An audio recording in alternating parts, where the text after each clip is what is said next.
admin block, you can go to the dining hall, you can go to the chapel to see what's going on, and then you can go to the place where you are issued uniforms. Then let us stop complaining. Denied from going to the boarding house to see what's going on. Let us stop complaining when such an incident happens.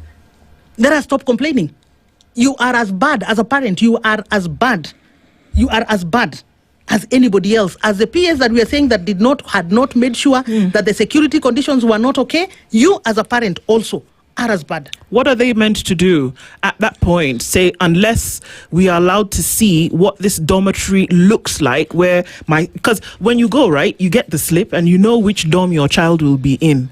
Are you saying that all parents for whom children are being admitted to say, if we don't have an opportunity to see where our children will be sleeping, then we might as well go back home? But who runs the school? The school is run by a BOM.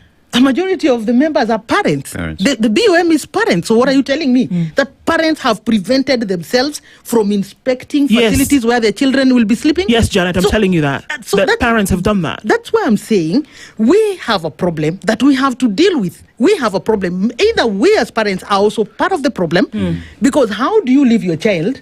You don't know. You actually don't know. And you now, I was seeing people tweeting and blaming parents.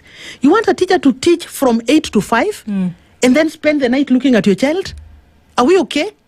Even the Teacher Service Commission Code of Conduct does not, it has no place. It has no such role for a teacher. And that is why we must rediscuss this concept of boarding. We actually must rediscuss it. Who exactly are we leaving the responsibility of supervising your child as you sleep? Because even you as a parent, you worked from 8 to 5 and you're sleeping. So who are you leaving the responsibility to watch over your child?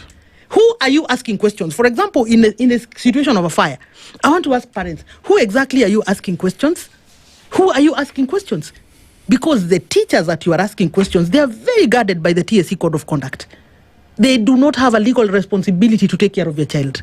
They do not have a legal responsibility. In the event that you have a boarding, in the event that you have a boarding component, according to these standard measures that we, all have been reading and poring over for the last 2 weeks now, as though we suddenly knew they existed.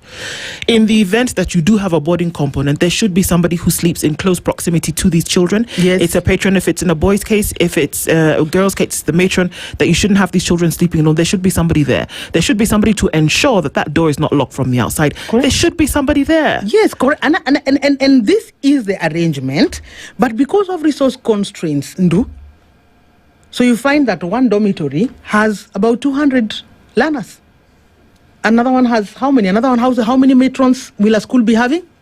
Will it be having 10 of them? And the answer is no. It will probably be having one or two. Sure. There are issues that we really need to discuss, and at the top of list is thinking. Do we really think that our children are safe in the spaces that they are at? I mean, it's obvious. Do we really think that there is a conversation that this, and you see, I'm not blaming parents, because it is the government that ought to have given this direction a while back. This is a conversation we ought to have had. Yeah, in fact, we had it 10 years ago. But who killed the boarding schools? I mean, who killed the day schools? It is the same government.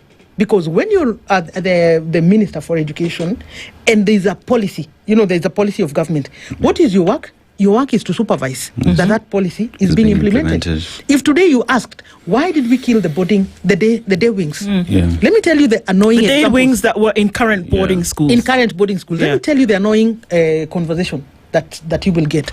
We feared that the day children will bring in drugs to the ones who are boarding. Can you believe that? The boy, yeah. Can you believe that?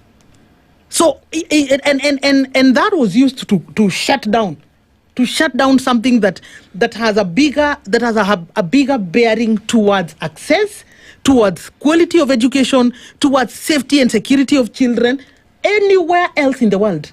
Transactions for schooling.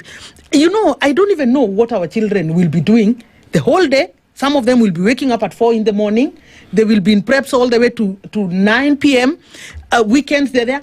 In some spaces, the lessons are ending at 3, and children go home. What is it? I mean, we really actually need to have this conversation. We need to have this conversation, and the conversation must end towards are boarding schools sustainable? Are they sustainable? And if they are sustainable, what are the standards? Because again, lumping children like in some premium prisons is not working. It's not working for anybody. Janet, do you reckon that the way we look at our education has been has had a lot of protectionist policies? Follow me through this, right? Because we look at most of the national schools that we have in the country. Pretty much all of them are boarding schools, right? And there has been conversations of ensuring that there is no categorization. But even in the implementation of the same, the government saw it fit to come with categorization in their own way, And through that, then many have seen no need of opening all these institutions, say, to have them as day schools, because we need to protect that which we've had for a very long time, instead of investing and ensuring that a school in Uriri in Migori County is the same as Alliance in Kiambu County. Are we afraid in investing? Is it that we don't want to invest, or we're just looking at things the way they have been since the colonial period? Yeah, of course we are stuck because most of the policy implementers are not